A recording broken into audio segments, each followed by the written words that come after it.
Bienvenue au micro des descendants de la paix. Je m'appelle Jacques Bahati, un descendant de la paix de la République démocratique du Congo. Bienvenue.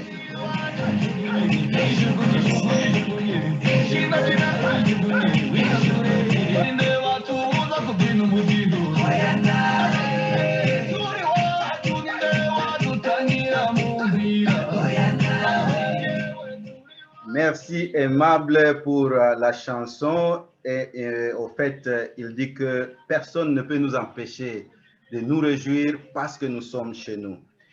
Aujourd'hui, nous sommes dimanche le 11 juillet 2021 et aujourd'hui, notre discussion va porter sur un certain nombre de points et le premier sera consacré à la discussion sur la persécution des Hutus comme un génocide en gestation.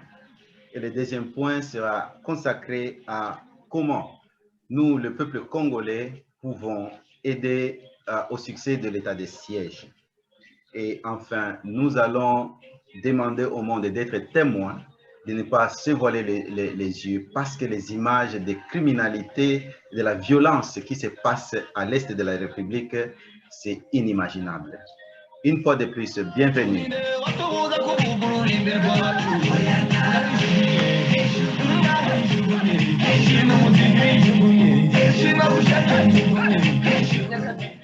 L'invité de ce jour pour notre discussion, c'est M. Emmanuel Sekioba, un membre de la communauté Hutu résident aux États-Unis. M. Emmanuel, bienvenue à ce numéro de Descendants de la paix. Merci beaucoup, M. Jacques. Alors,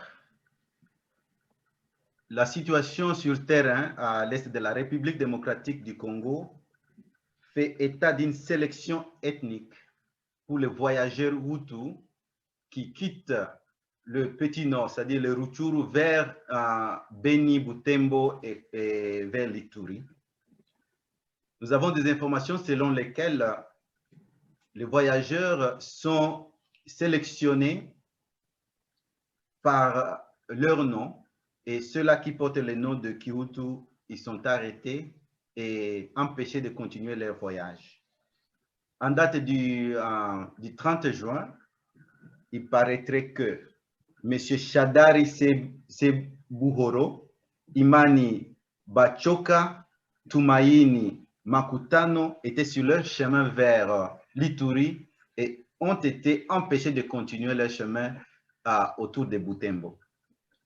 Il est bien connu qu'il y a des barrières contre toute personne Hutu à partir de Kanyabayonga, Butembo, Beni, Mambasa, Eringeti, Komanda et ainsi de suite.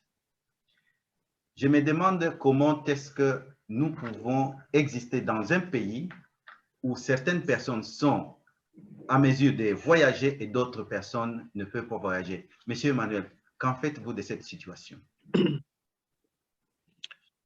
Merci beaucoup, mon frère Bahati, pour la question que tu viens de poser. Nous sommes en train de faire des émissions pour réveiller la conscience des gens. Et ce système d'arrêter les véhicules et prendre les cartes d'identité des personnes, des passagers, et identifier les personnes dont les identités ou les noms sonnent le Gihutu, les mettre de côté, les faire du mal, est injuste et incorrect.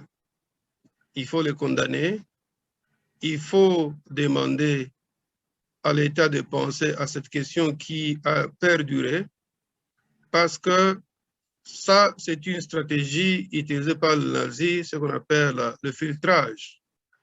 On filtre les gens pour savoir qui est qui. Et ceux-là qui ont ce malheur de s'appeler Bizimana, Abiyarimana, Sebishimbo, sont en train de subir des sorts incroyables.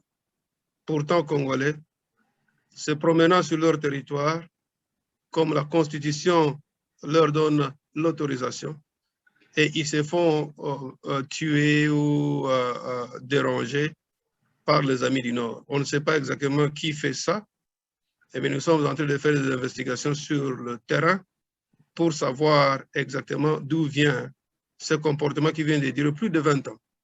Merci. Au fait, une sélection ethnique est parmi les stratégies utilisées par les gens qui ont commis des génocides partout au monde.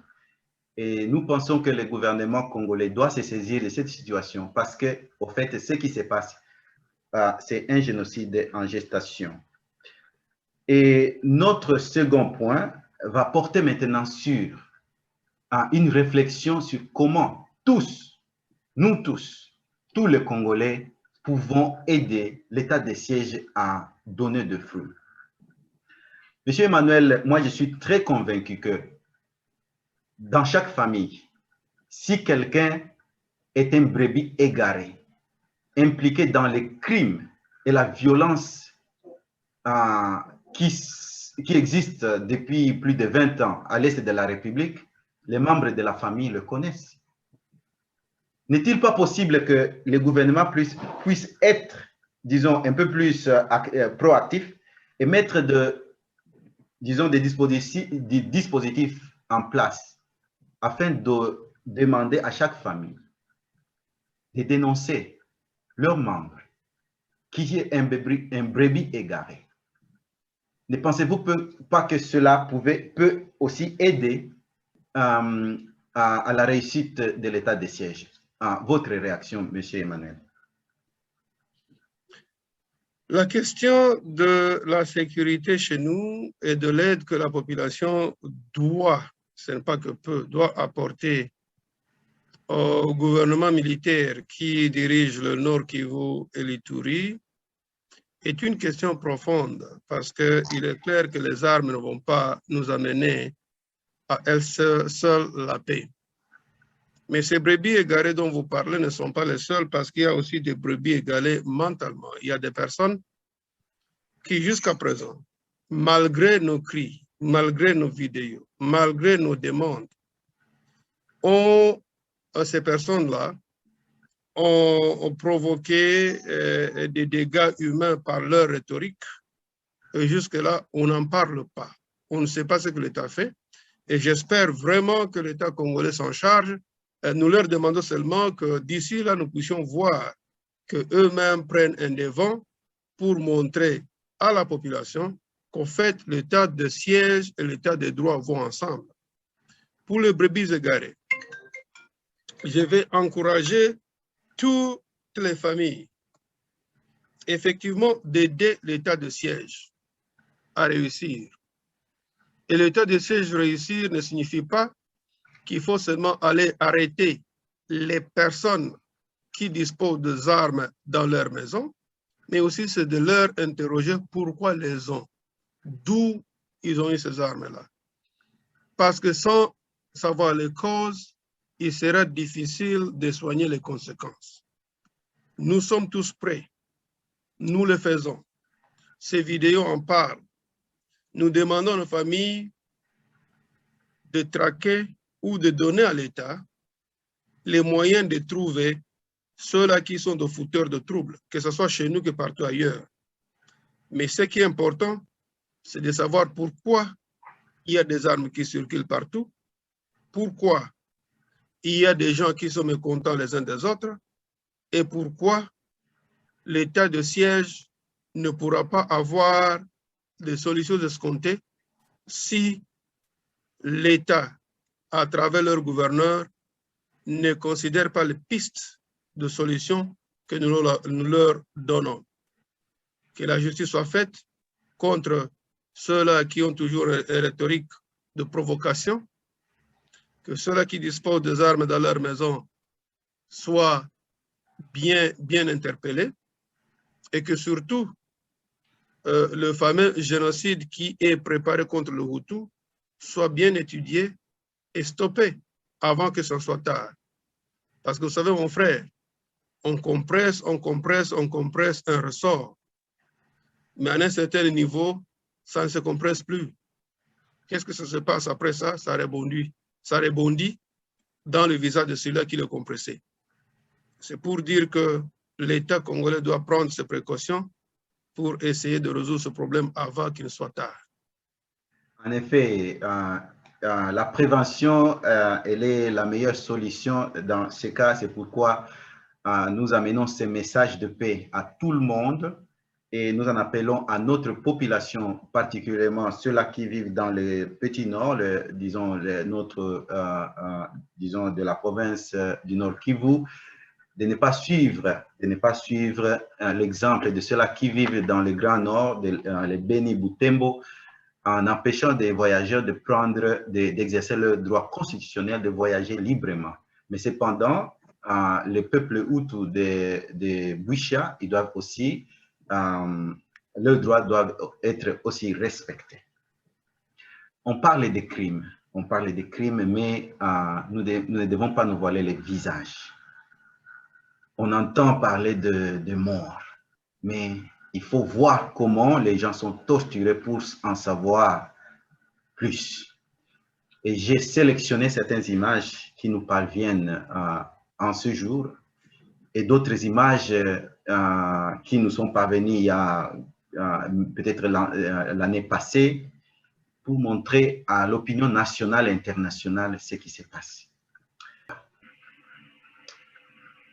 Ça, c'est l'image du cannibalisme. Ça, c'est le cannibalisme. Un enfant innocent. Une personne brûlée.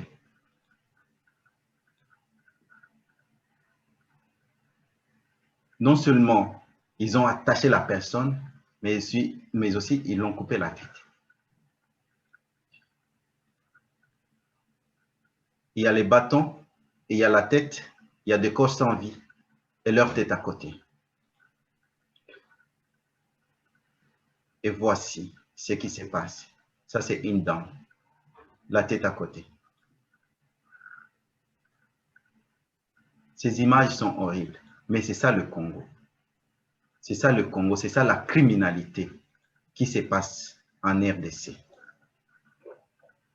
Mes chers amis, nous lançons un cri d'alarme à toute personne de bonne volonté et puis au gouvernement de la RDC de faire quelque chose. Je voudrais aussi dire que parmi ces images, on a des membres de la communauté Hutu. Je demande à ceux-là qui nous ont envoyé ces images de nous donner encore plus d'informations pour nous dire qui est qui et d'où viennent ces images. Ça, c'est un bébé qui est assis sur un corps sans vie de sa mère. Ça, c'est l'armée congolaise. Il ne donne pas de l'assistance à l'enfant. Et ça, c'est grave. Voici l'enfant. La mère a été attachée. L'autre maman a été attachée et décapitée. Mes chers amis, on est devenus des gens sans cœur et la situation est grave. Nous assistons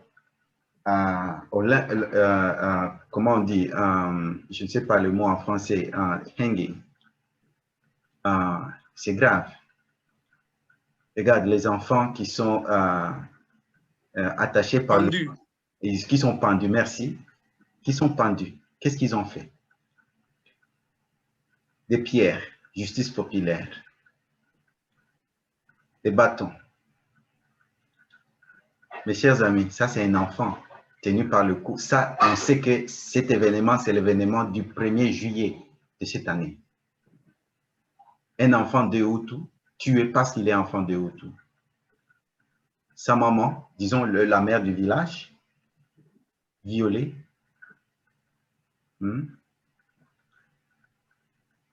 Et voilà. Donc, nous prenons à témoin la communauté nationale et internationale que les choses ne marchent pas en RDC. Les choses ne marchent pas. Aussi, on en appelle à tout le monde, à chaque Congolais, d'apporter sa contribution. Si dans ta famille, il y a quelqu'un un malfaiteur, il faut le dénoncer. Et M. Emmanuel a parlé aussi d'autres qui participent à l'incitation à la haine et qui causent aussi des morts de ce genre. Donc, nous vous remercions. Papa Emmanuel, je ne sais pas si vous avez un message à la fin de cette conversation pour le peuple congolais. C'est triste. Hein? C'est triste, ces images parlent d'elles-mêmes. Comme tu viens de le dire, nous demandons à toute personne de bonne foi, de bonne volonté, et surtout nous adressons ce message au président de la République, son gouvernement, les autorités militaires qui actuellement gèrent la province du Nord Kivu et d'Ituri, de s'investir profondément dans ce genre de questions. L'hégémonie d'un certain peuple du Nord Kivu, c'est l'une des causes majeures. Dans une vidéo précédente, j'ai rappelé au gouverneur du Nord Kivu qui a un cantonnement à Kinyandoni. J'ai rappelé au gouverneur du Nord Kivu Kinyamitkuitui, Gatkuiguru, Nyabanira, tous ceux qui ont été envahis par ceux-là qui sont venus de l'Ouganda, qui aujourd'hui réclament que la région leur appartient. C'est des ordres qui causent dans une nation qui est la nôtre, une nation pour nous tous, et l'une des sources majeures des frères et sœurs qui se déplacent pour les trouver mieux ailleurs et qui deviennent des victimes de cette xénophobie tribale. Que le monde nous aide, que l'État congolais nous écoute, que le gouverneur du Nord Kivu puisse prendre en charge la situation parce que nous sommes prêts à l'aider. Merci beaucoup, M. Bahati. Merci beaucoup. Merci beaucoup pour nos téléspectateurs et à la prochaine.